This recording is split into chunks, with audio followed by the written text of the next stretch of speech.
John Cress. My position is Executive Secretary. Started my job in March of 2016. I would be the second officer of the conference. When you think of the secretary, it's not the most glamorous job there is.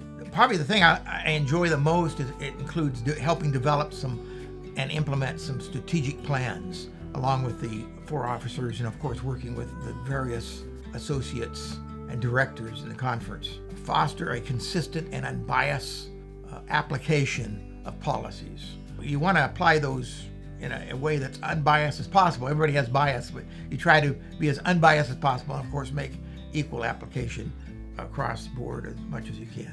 Part of my portfolio also is overseeing human resources and help make decisions. I chair the Human Resource Committee in decisions and moving forward in application of policies. At the local level, as ministerial director, is basically applying some benefits to pastors, such as continuing ed. If somebody wants to be a doctorate, applying the higher education, master's degree, and doctoral degree, I process all of those through my office.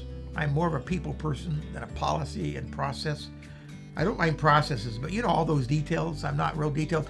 I remember when I got hired, Valino Salazar, the president, was interviewing me, and he said, there's 5 things I want you. I want somebody who's loyal.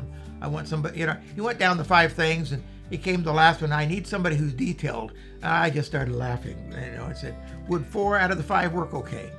So what I really like the most is I like working with the people. I like working with the churches. I like working with the pastors. They're my heroes, the teachers, and the principals.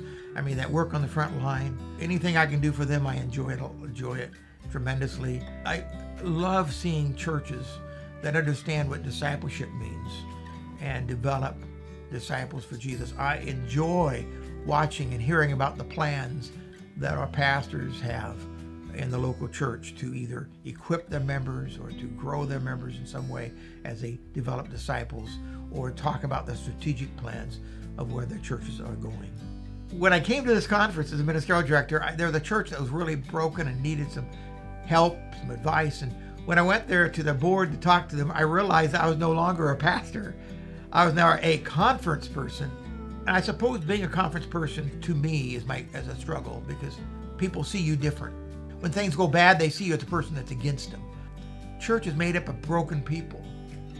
We're all on the road to be repaired. I don't want to say that as an excuse, because I believe God doesn't want to just get us to heaven. He wants to get heaven into us. He wants to transform us and change us. So I don't say that we're broken to make excuses, but we are. Even the best of us, our righteousness is like filthy rags. I suppose what gives me hope is Jesus, his second chance. He gives us a second chance. He allows us to rebuild that which is broken, whether it's at a local level, at a conference level. This office exists for no other reason than for the local school and the local churches, for the members, for the pastors, for the teachers. That's what we exist for, and we should never forget that. If I had a legacy I'd want to leave more than anything else, it was that the local church understands its role of building disciples who take grace that Jesus has given them into their community, to the disenfranchised, to the broken, to those who have never ever experienced grace in their life. We have a lot of people that haven't experienced grace. I hope that as we collaborate, we work together, and we sometimes sit on different sides of a topic, even when we work through things.